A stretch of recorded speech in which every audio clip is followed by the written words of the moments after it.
Hey everyone, welcome back to the Integument. We are going to continue where we left off, going through the integument, and we are going to talk about some other structures that we find within the integumentary system besides just skin. So we're going to move on to skin appendages and discuss the structure and function of cutaneous glands and the structure and function of hair, hair follicles, and nails. Let's start by talking about sebaceous glands. Sebaceous glands are oil glands that produce an oil that is called sebum. You have similar glands that are located in the margins of the eyelid called meibomian glands that produce a similar substance to sebum known as meibum. Both of these types of oils are useful as lubricant for the skin, the hair, and the eyes. They have some antimicrobial activity, although that is somewhat limited. And these are glands that become activated at puberty. So, this is why teenagers can suffer from acne and um, an overproduction of oil, but you don't see this happening in younger populations like elementary school age children. As an FYI, if sebaceous glands become blocked or if meibomian glands become blocked, this can result in certain conditions. When our normal regulation of our body systems becomes disrupted, we refer to this as a homeostatic imbalance. Homeostasis is the process of the body using regulatory mechanisms to keep everything even and in check. But when we have homeostatic imbalances, this can result in diseases, infections, or issues with the body. So let's talk about the meibomian glands. They are little glands that line the margin of your upper and your lower eyelids. So if you look in the mirror and pull your lower eyelid down and look at the inside of the lid margin, you'll see these little, maybe like kind of zigzaggy little white streaks, or you might see little white bumps along the edge of the margin. These are your meibomian glands, and they produce this substance called meibum, which is an oil.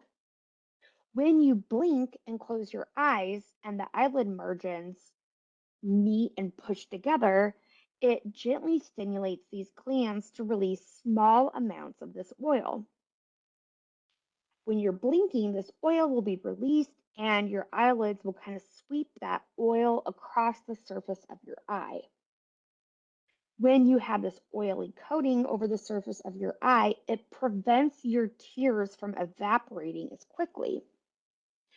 So, people who have dysfunction with these glands can experience symptoms and signs of dry eye.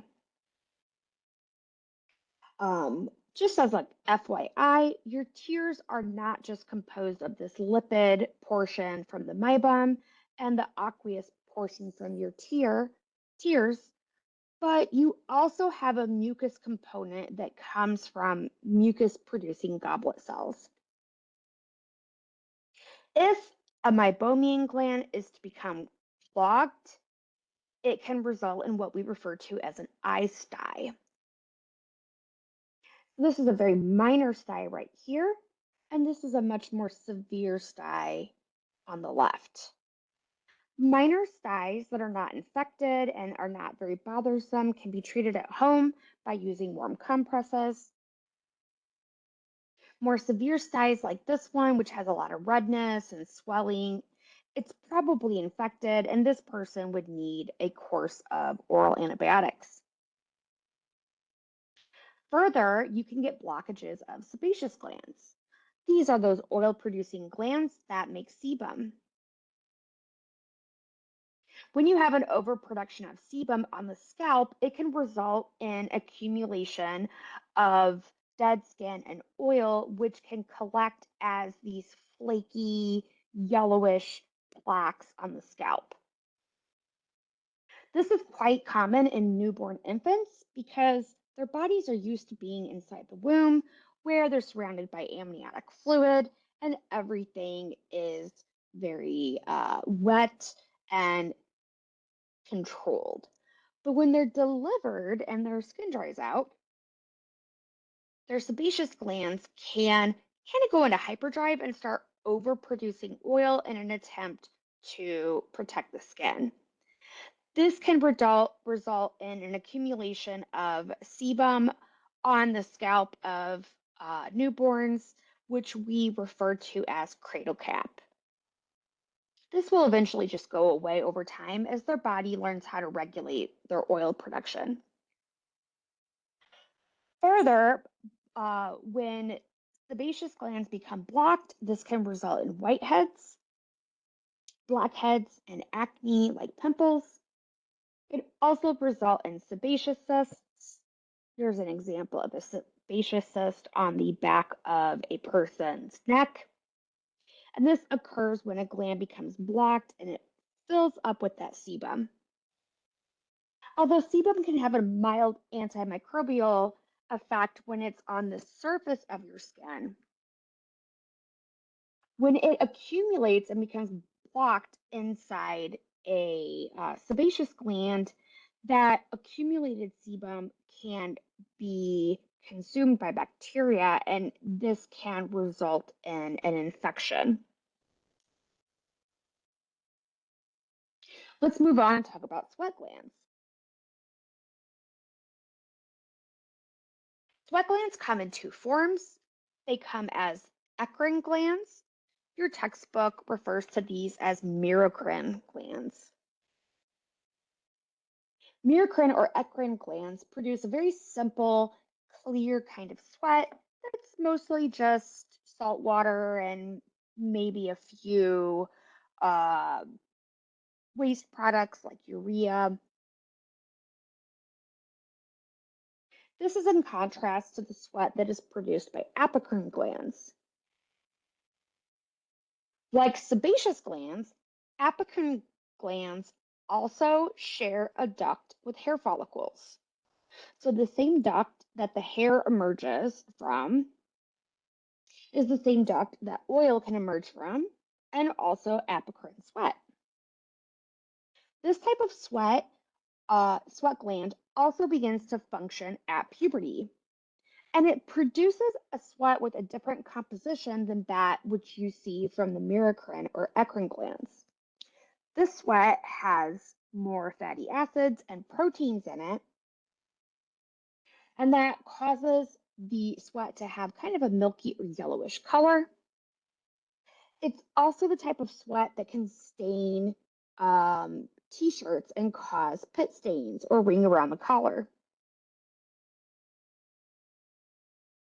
Now, to remember the difference between these, I like to remind students that you have to apologize because you stink due to the apocrine sweat glands. And this is because bacteria really like to eat the fatty acids and the proteins that you find within apocrine glands. And when bacteria eat, they poop. And bacteria poop smells. It smells like body odor. So this is why children that are going through puberty will start to develop body odor. It's because you're smelling the waste products of the bacteria that are consuming their apocrine sweat that has only become activated at puberty. So just a reminder, things that become activated at puberty are hairs, like body hair. This includes hair in the axial region or the armpit and the inguinal region or the groin, which we call pubic hair. Additionally, this hair follicle uses a duct or a pore to emerge from the skin, and this hair follicle shares the space with the sebaceous gland, which releases sebum, and the apocrine sweat gland. You can see that duct merges with this pore, this hair pore, and that sweat will emerge onto the surface of the skin. This is in contrast to merocrine or eccrine sweat glands, which are completely separate and have their own individualized duct. This type of sweat is sweat that you find in all different places on your body and at all ages of life. Here's just a really nice image that I have found showing these different structures, as well as the erector pili, which we'll talk about in a little bit. We see the Pacinian or lamellar corpuscles here. Those are the deep touch or pressure receptors. You can see that they connect to motor nerves and sensory nerves. We also have Meissner's corpuscles that are light touch receptors that we find in the papillary or the papilla of the papillary layer of the dermis. Here's our eccrine or merocrine sweat gland. We've got blood vessels, and we have our supporting layer of subcutaneous fat in the hypodermis.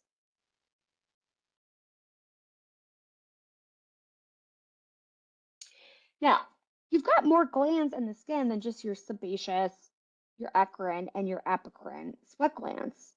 You also have ceruminous glands.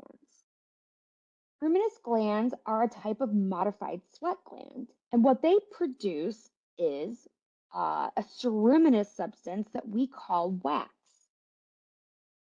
These glands are found in the external acoustic meatus or the ear canal.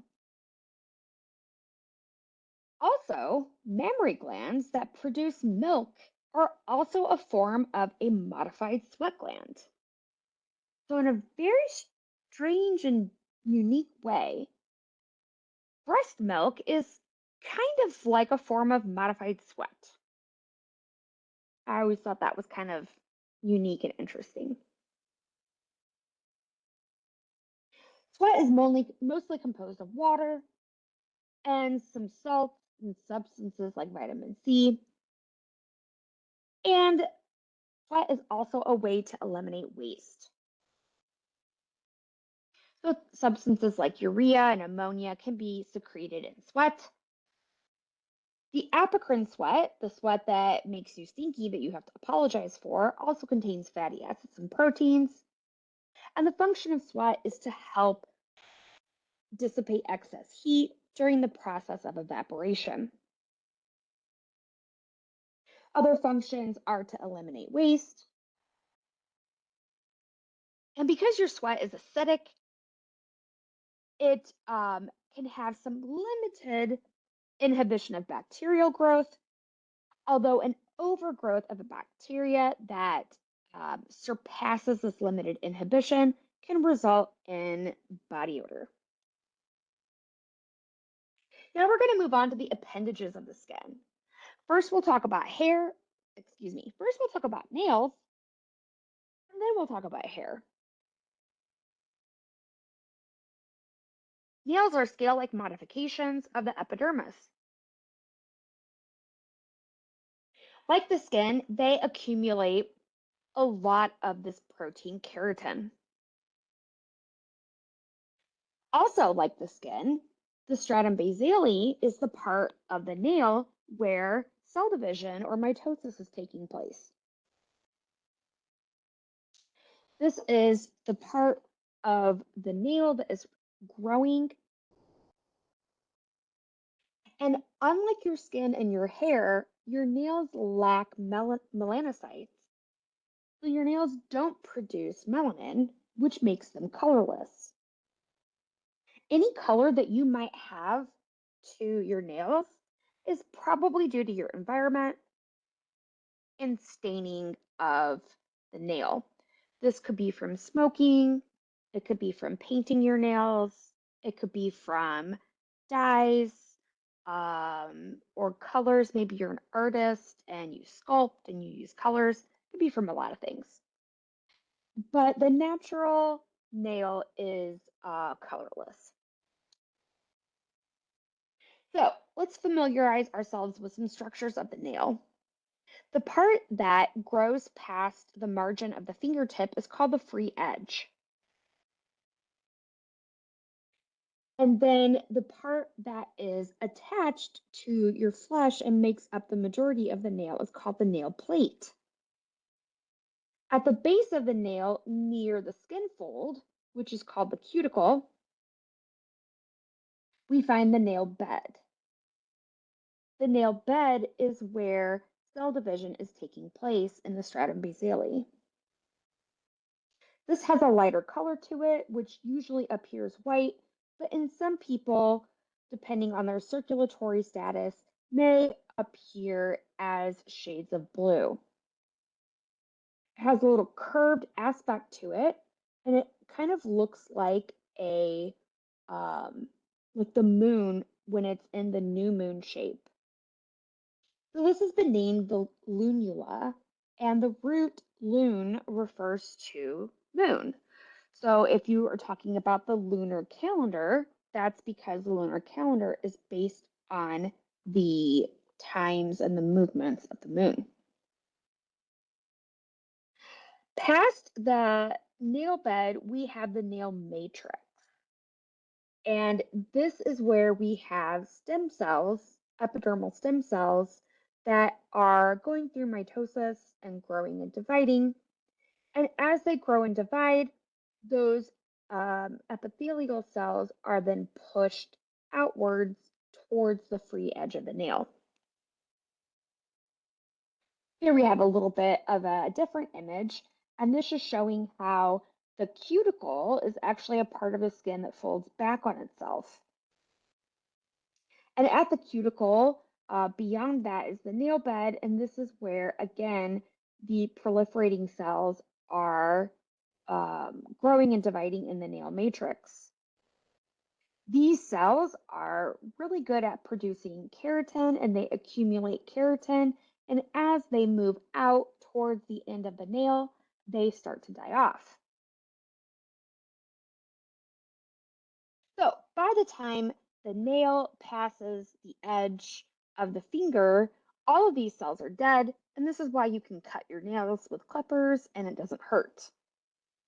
However, if you were to rip off part of the nail past the free edge, you will have some pain and bleeding, and that's because this part of the nail body is still alive and still attached to the hyponychium, the nail bed, where it is getting nutrients from the blood supply in your dermis.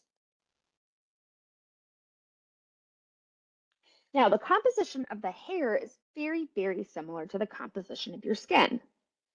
Like the skin, you have an epidermal layer that is made out of epithelial cells, and you have a dermal layer that is made out of connective tissue cells. Just like in your skin, you have a part of the hair where the cells are growing and dividing, and this is called the matrix or the growth zone. The growth zone is found in the hair bulb, which is kind of this little invagination or this little root at the base of the hair. These cells are very similar to the cells that you would find in the stratum basale of the skin, and they're the cells that are actively going through mitosis, growing and dividing, starting to produce pre-keratin and then eventually keratin, and then eventually going through apoptosis as the cells rise to the top of the skin and emerge through the pore. Like skin, you find some connective tissue that contains blood vessels that nourish these epithelial cells that are going through mitosis. And so, in the same way that your stratum basale gets nutrition from the blood vessels in the connective tissue through diffusion, the epidermal cells or the epithelial cells in the papilla of the hair are also getting their nutrition through diffusion from these blood vessels in this connective tissue papilla. This is why if you pluck out a hair, sometimes it'll bleed. Because when you pluck out a hair, if you pluck out like an eyebrow hair, for example, you might notice that there's kind of a wet, white, bulbous substance on the end of the hair. And what you're looking at is that dermal papilla. So that's why if you pluck your eyebrow hairs out, sometimes you will see a little bit of bleeding at that site.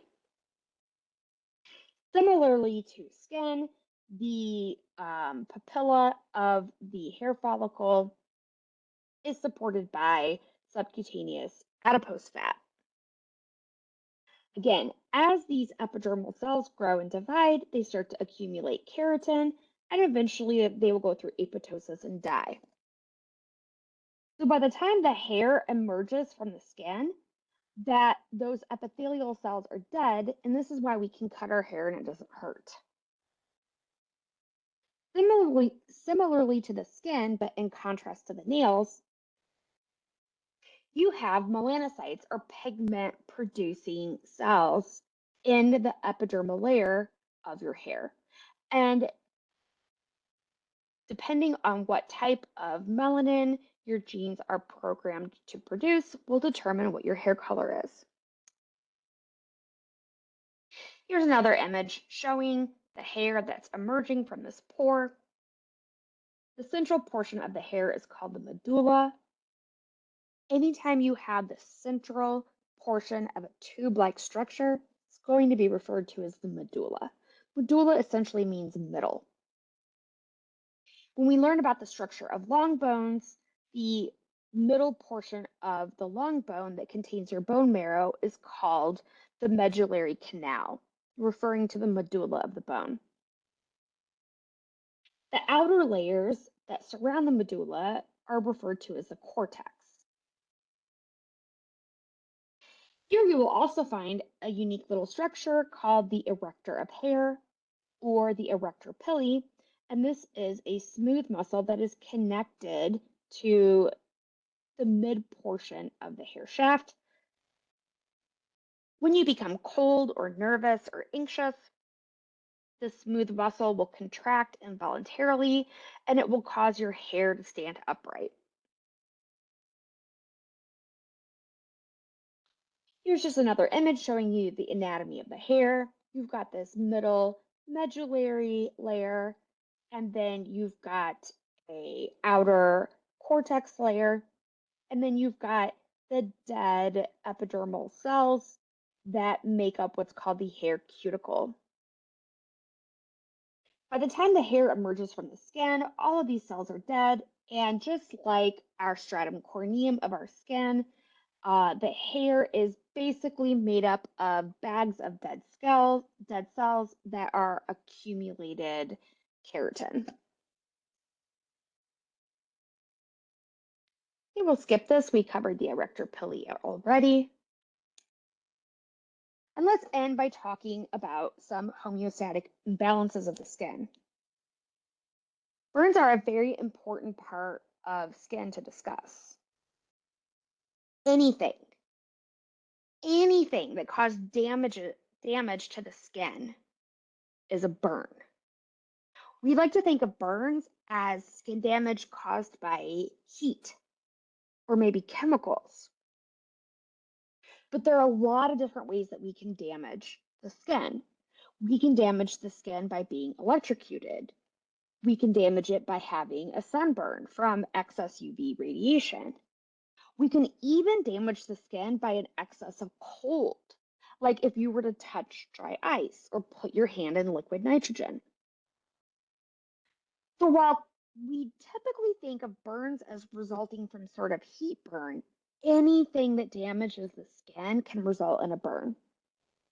There are a lot of drawbacks to having damage to the skin. The skin is a protective layer that helps to prevent loss of moisture. So if that skin layer is disrupted, a person could succumb to dehydration. Loss of a lot of fluids could also result in an electrolyte imbalance. An excessive loss of fluid could result in a condition that causes shock to the system, and circulatory shock can be life-threatening.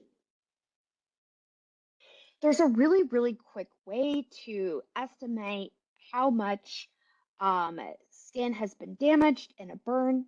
And this is something that EMS individuals like paramedics or EMT personnel will do, or people that work in an emergency department may do. They'll scan over the patient really quickly and they will assess what parts of their body have been damaged, and they'll determine the total amount of damage using the rule of nines. The rule of nines breaks up the body into 11 areas of approximately 9% of the body area. So, for example, the posterior or dorsal part of the body of both arms adds up to 9%. The posterior lumbar region of the body is also 9%. The posterior thoracic and cervical region of the body is 9%. The front and back of the head add up to 9%. So in this way, you can quickly look at a patient and assess how much of their body area has been burnt. And this is really important because this is going to determine if that person is in a critical or an emergency situation, which we'll talk about in more detail in a bit. First, let's talk about how we rank the severity of burns. First degree burns, where you only have redness and maybe some mild swelling to the skin, occurs when only the epidermis is damaged. These are very mild burns. You might get a burn like this from being in the sun too long, or perhaps really short exposure to excess heat. Again, only the epidermis is damaged in a first degree burn, and the skin becomes red and a little bit swollen. However, if the burn is severe enough to result in a blister, this is categorized as a second degree burn. And this occurs when the epidermis and the upper layer of the dermis are damaged. Because that interface between the epidermis and the dermis are both damaged, fluid can accumulate between these two layers, resulting in a blister. If you were to pop that blister and peel it off, you'd be peeling off your epidermis. Third degree burns are much more severe, and this occurs when the entire thickness of the dermis has been damaged. Because the entire thickness of the skin, the epidermis and the dermis, are damaged, you damage the free nerve endings, and so you can no longer experience pain in those in that skin. So third degree burns are entirely painless. They might look kind of blackish, and that's due to charring of the skin, or they might appear kind of like a white color, and that's due to the visualization of the subcutaneous fat deep to the burned dermis. So this individual here in the bottom portion of this picture is suffering from third degree burns. The reason it's important to understand the severity of burns, as well as to be able to triage someone quickly with what percent of their body has been affected by burns, is you need to understand if that person has critical burns. Burns are considered critical if over 25% of the body has second degree burns or worse, or if over 10% of the body has third degree burns, or if there are any third degree burns of the face, hands, or feet, then this person will be considered in critical condition. Some more examples of homeostatic imbalances of the skin are infections. Infections like athlete's foot are caused by a common fungal infection due to the fungus Candida. Other infections like boils or carbuncles occur to bacterial infections. Usually this is from Staphylococcus aureus bacteria. The staph infections can cause so much damage to the skin that the skin can start to um, die off or become necrotizing. Boils are bacterial infections that have one opening, like one pore, and carbuncles are a type of boil where you've got more than one pore that's affected. So if you have a skin infection that has multiple openings to it, this would be referred to as a carbuncle. Finally, we've got damage to the skin that can be caused by viruses, such as the herpes simplex virus. Herpes simplex virus can cause cold sores to the skin and other mucous membranes. And by the time people reach adulthood, about 50 to 70% of adults are infected with and carriers of the herpes simplex virus. As if these things weren't gross enough, we've got some more examples. Here's another example of a bacterial skin infection called impetigo. It's very common in young children. It's very contagious and easy to spread because kids aren't very good at controlling their impulses, and if they feel itchy, they will scratch. And then if they feel like touching a toy, they will touch a toy. So it's very easily spread in elementary schools and daycares by small children. The best way to prevent impetigo is to have kids practice good hygiene. This means you're teaching them not to scratch and you're teaching them to wash their hands frequently.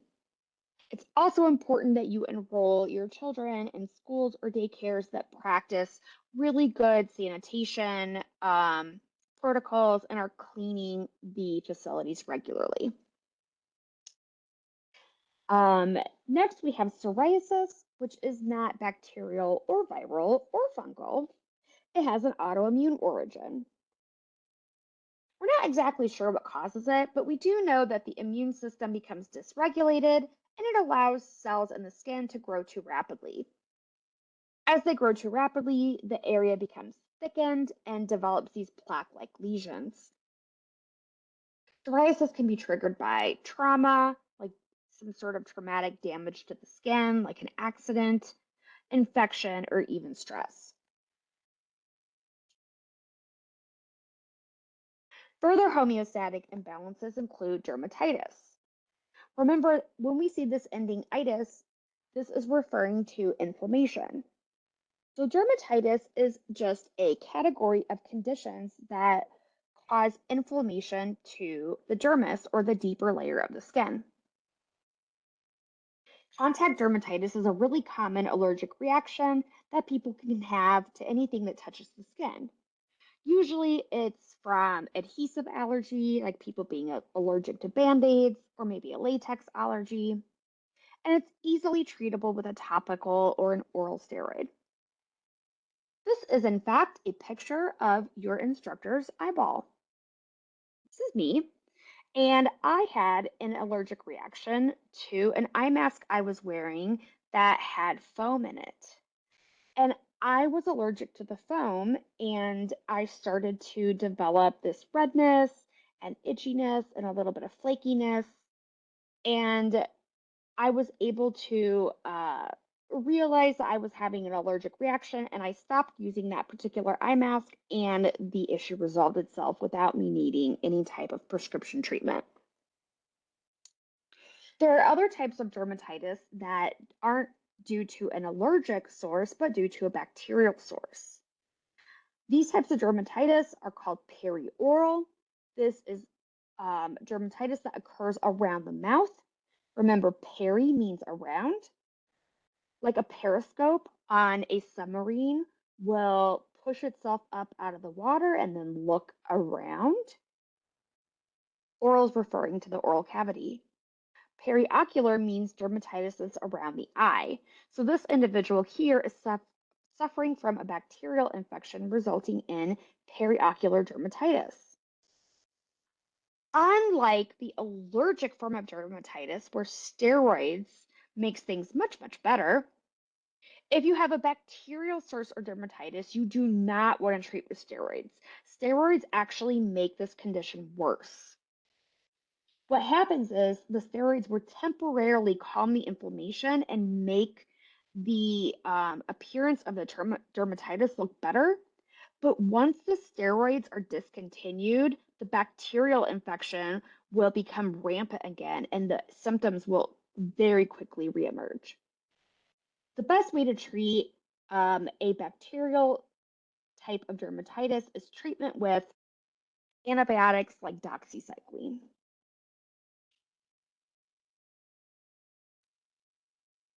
Next, we're going to talk about skin cancer. But first, we have to understand the difference between a tumor and cancer. Any type of abnormal growth is referred to as a tumor. Tumors that grow abnormally but do not spread to other parts of the body or remain encapsulated in the area where they began are known as benign tumors. However, tumors that rupture and then the cells are able to spread to other parts of the body and establish new metastatic tumors in other areas, these are known as malignant tumors. All malignant tumors are cancerous. So when someone says that they have a cancer, what they have is a malignant tumor. Whereas if someone says they have a benign growth, like maybe a cyst, lipomas are very common benign tumors. They're an abnormal growth of fatty tissue, but the fatty tissue remains encapsulated in that area and it doesn't spread to other parts of the body. These types of benign tumors are not cancerous. So let's talk about skin cancer. There are 3 different types. Basal carcinoma is the least malignant, meaning the least likely to spread to other parts of the body. It's also the most common type of skin cancer, and it arises from abnormal growth of cells in the stratum basale, or that deepest layer of your epithelium. Because basal cell carcinoma is not very malignant, that means it doesn't grow very rapidly and it doesn't spread very easily. So the most common treatment for basal carcinoma is just to excise the cancerous area, and that's usually sufficient. Most people can be treated surgically and don't need any type of follow-up chemotherapy or radiation. The second type of skin cancer is known as squamous cell carcinoma. Squamous cell carcinoma can metastasize more easily than basal cell carcinoma. It's still a relatively slow growing cancer, so as long as it's caught early, it's easily treatable just by surgical excision. However, if it's allowed to grow for long periods of time, it could eventually metastasize to the lymph nodes. If you remove it early, there's a really good chance you'll be cured. It's believed to be caused mostly by exposure to the sun, and this arises from abnormal growth of skin cells in the stratum spinosum. Lastly, we have malignant melanoma. Melanoma is the most deadly of skin cancers. And this is because it metastasizes or it spreads very rapidly. When melanoma spreads, it'll rapidly go to the lymph nodes via the blood vessels, and then eventually the melanoma can take root all over the body. It is due to abnormal growth of the melanin producing cells or the melanocytes. It is really important to detect and eliminate any type of malignant melanoma early. And so, in order to do that, doctors have established what's called the ABCDE rule. In the ABCDE rule, we are looking for areas of the skin that appear asymmetrical. So here we've got a mole of an individual that is benign, meaning it's not cancerous. And here we have a mole that appears asymmetrical. It's got very thick, prominent margins on the left, and then kind of thinner, kind of spread out margins on the right. So the right and the left halves of this mole do not match each other. So this mole would be asymmetrical. If the borders are not smooth and regular, if they're kind of jagged and irregular, this can be a sign of malignant melanoma. If the mole has a very unique color, or if the color changes in any way, maybe it started out brown and now it looks more black, or maybe it's got some kind of interesting colors in it, like blue or purple, this could be a sign that you have a malignant area of your skin. D stands for diameter. You want to be aware of any mole or any area of your skin that is kind of pigmented like this, that has more than 6 millimeters in diameter. To give you an easy visualization, 6 millimeters is about the diameter or the width of a number 2 pencil eraser. So if you have a mole or a lesion on the skin that is larger than a number 2 pencil eraser, you want to get that checked out. Last, E stands for evolving. This refers to anything that's changing. Has the border changed and become irregular? Has the shape of the mold changed and become asymmetrical? Has the color changed? Has it gone from brown to now like a bluish black? Has the size changed? Has it gotten bigger?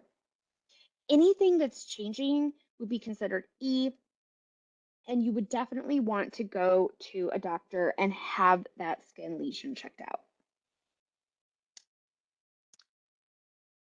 Okay, so the last couple of things we're going to talk about is just to make sure that you can describe the functions of the skin.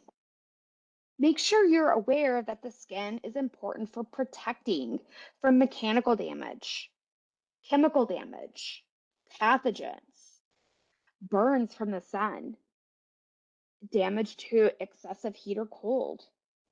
And the skin is also there to help protect you from losing too much moisture. Further, make sure you can describe how the skin performs the following functions. How does it provide sensation? Which cells are specialized for providing sensation, and what parts of the skin are they found in? Make sure you can describe the functions of the skin in terms of eliminating waste. The skin also has an important function in synthesizing vitamin D from cholesterol, and you need exposure to UV light in order for this to take place. Finally, the skin is really important for regulating your body temperature, and that includes losing too much heat. And it would also be helpful to know how the nervous system and the endocrine systems can contribute to this. So that ends our discussion for the integument system, and I hope that that was informative and helpful to you, and we will see you next time.